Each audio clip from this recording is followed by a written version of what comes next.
দেৰগাঁও নামনি ছগুৰি মিচিং গাঁৱত 3 দিনীয়াকৈ আয়োজন কৰিছে পৰাগ উৎসৱৰ। এই অনুষ্ঠানত অগণন লোকে ভিৰ কৰা পৰিলক্ষিত হৈছে। ডেকা গাভৰু বৃদ্ধ সকলোৱে জনগোষ্ঠীয় সাজপাৰ পৰিধান কৰি সমিল মিলেৰে পৰম্পৰাগত উৎসৱ পালন কৰিছে। গুমৰাগ নৃত্য আৰু ঐনিতমৰ সুৰে আকাশ বতাহ কপাই দিয়াৰ লগতে মানুহৰ হৃদয় চুবলৈও সক্ষম হৈছে। মূলতঃ এক আনন্দমুখৰ পৰিৱেশ সৃষ্টি হৈছে। আমাৰ নামনি চৌগুৰি দেৰগাঁও অঞ্চলৰ যোৱা 1976ত প্ৰথম সংখ্যক পৰাগ উৎসৱ অনুষ্ঠিত কৰিছিল। সেই দিনাখনৰ পৰা আজি 2025 চনত কমেও 50 বছৰ অতিক্ৰম কৰিছে। এই 50 বছৰ অতিক্ৰম কৰাৰ সময়ত আমাৰ পিতৃপুৰুষসকলে এই পৰম্পৰাগত পৰাগ উৎসৱ উদযাপন কৰিছিলে।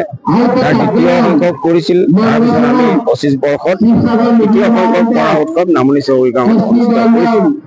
এই পৰাগ উৎসৱ 10 মাৰ্চৰ পৰা আমি আয়োজন কৰি 14 মাৰ্চত শেষ হ'ব।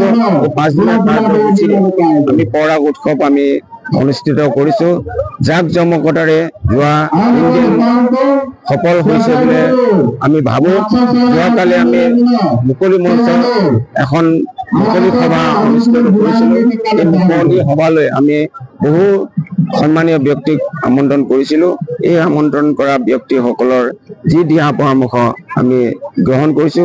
আৰু লগে লগে আমি প্ৰথম পৰাগ উৎসৱ অনুষ্ঠিত কৰা যিসকল আমি মিনম দল বুলি কোৱা হয়, যে কৃষ্টি সংস্কৃতিৰ লগত আমি ডিগ্ৰীবাৰী শিৱসাগৰ ডিগ্ৰীবাৰীৰ মিনম দল আমি আমন্ত্ৰণ কৰিছিলো।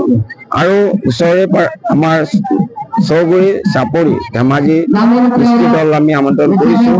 আৰু ওচৰৰে গাঁৱৰ বিপুৰা কৃষ্টি দলৰ মিনম দলৰ লগত আমি এই 3 দিনীয়া কাৰ্যসূচী সফল কৰি আজি তেখেতসকলৰ বিদায় বেলা। আৰু 2 দিন আমাৰ থাকিব। আমি 5 দিনৰ কাৰণে যি পৰাগ উৎসৱ অনুষ্ঠিত কৰোঁ। পৰাগ উৎসৱৰ কাৰণে সকলো ৰাইজ ওলাই আহিছে। আৰু সাংস্কৃতিক সন্ধিয়াও আমি আয়োজন কৰিছোঁ। মহান শিল্পীসকলৰ আমাৰ ইয়াত তেখেতসকলৰ সাংস্কৃতিক সন্ধিয়াৰ তেখেতসকলৰ যিখিনি আমাৰ ওচৰৰ পাজৰ সকলো ৰাইজ ওলাই আহি তেখেতৰ গান সেইবিলাক শুনি সকলো ডেকা ল'ৰা ছোৱালীয়ে মানে কিবা হৈছে, মানে মজগুল হৈছে আনন্দত। গতিকে তেখেতসকলক ধন্যবাদ জ্ঞাপন কৰিছোঁ। আৰু এতিয়াও আমি যেনেধৰণে পৰাগ উৎসৱটো আমি পাতিছোঁ, এই ঠিক তেনেধৰণে আমি পৰৱৰ্তী সময়বিলাকতো সকলোৱে এনেধৰণেই খুব শান্তিপ্ৰিয়ভাৱে পৰাগ উৎসৱ উদযাপন কৰিবৰ কাৰণে মই সকলোকে আহ্বান জনাইছোঁ। দেৰগাঁৱৰ পৰা ভূপেন শইকীয়া ৰিপৰ্ট, এনি ভাৰত 24।